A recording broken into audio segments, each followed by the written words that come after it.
मैं आया था इंडियन साइंस कांग्रेस के लिए और यहाँ आने के बाद लोग मुझसे कहने लग गए कि इनकी राम कथा है। मैंने बोला अच्छी बात है, राम कथा को कोई विरोध होने का कारण तो है नहीं। मैं भी जी। एक जमाने में बालकों को बाल संस्कार केंद्र में राम कथा सुनाता था।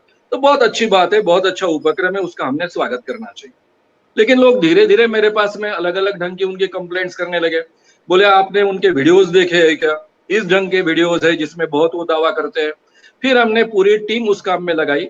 हमारी पूरे टीम ने करीबन 40 से 50 वीडियोस को बहुत बारीकी से देखा और फिर जी। हमारे ध्यान में आया कि इसमें बहुत बड़े पैमाने पर वो जो चमत्कारों के दावे करते हैं, जो बीमारियां ठीक करने के दावे करते हैं, ये सभी कानूनन महाराष्ट्र में अपराध है। महाराष्ट्र में 2013 में जादू टोना विरोधी कानून बना, जिसका हर जी। शब्द मैंने फाइनल किया है। उसके साथ में इसकी एक कमेटी फॉर्म हुई, जिसे जादू टोना विरोधी कायदा प्रचार प्रसार अंमलबजावनी समिति कहा जाता है, जिसका मैं सह अध्यक्ष हूँ। इसके कैबिनेट मंत्री जो होते हैं सामाजिक न्याय विभाग के, वो उसके अध्यक्ष होते हैं और राज्य मंत्री जो होते हैं उसके उपाध्यक्ष होते हैं। और ये कमेटी के माध्यम से ये काम 2014 से चल रहा है। जब मेरे ध्यान में आया कि इसमें काफी बड़े पैमाने पर इस कानून का उल्लंघन हो रहा है, जादू टोना विरोधी कानून का, और ये कानून बहुत ही कड़ा है, कॉग्निजिबल है, नॉन बेलेबल है। कॉग्निजिबल होने के कारण अगर कोई कंप्लेंट करता है तो एफआईआर दाखिल करना ही होता है और बेल केवल कोर्ट से मिल सकती है। इतना ही नहीं तो इसमें पनिशमेंट का प्रावधान भी बहुत कड़ा है। कम से कम 6 माह से 7 साल तक की सजा और 5,000 से 50,000 रुपए का दंड, ये इसके लिए प्रावधान है, प्लस और नहीं है। यानी कम से कम 6 माह जेल में जाना पड़ेगा, इस ढंग का ये कानून है। इस कानून के तहत महाराज ने जितने दावे किए हैं, केवल यही कानून लागू होता है ऐसा नहीं है।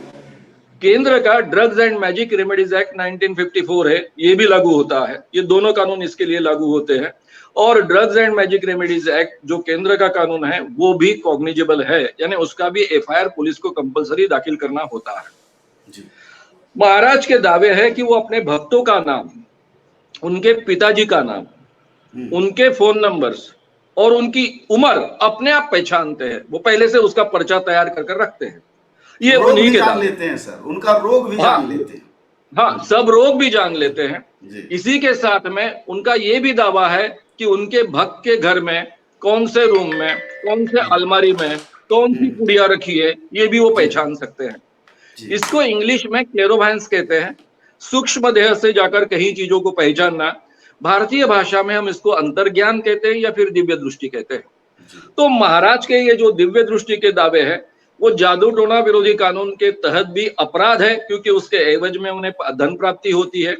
और जो कानून है उसमें अनुसूची शेड्यूल जो होता है उसमें 2 है, अगर कोई चमत्कार का प्रयोग प्रदर्शित कर कर उससे आर्थिक प्राप्ति करता है तो ये कानूनन अपराध। दूसरा, महाराज बताते हैं कई लोगों को कि आपके शरीर में भूत है, अमुक अमुक व्यक्ति ने, रानी नाम की औरत ने आपको भूत लगाया।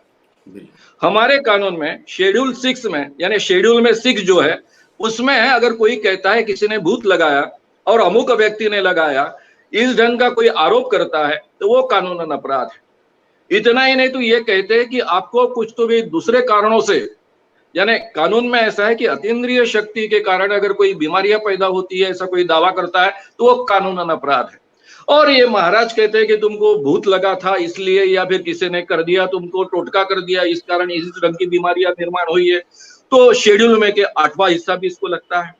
यानी एक ही कानून के 3-3 हिस्से इनको लगते हैं। इसलिए जादू टोना विरोधी कानून के तहत इन पर गुनाह दाखिल होना ही चाहिए।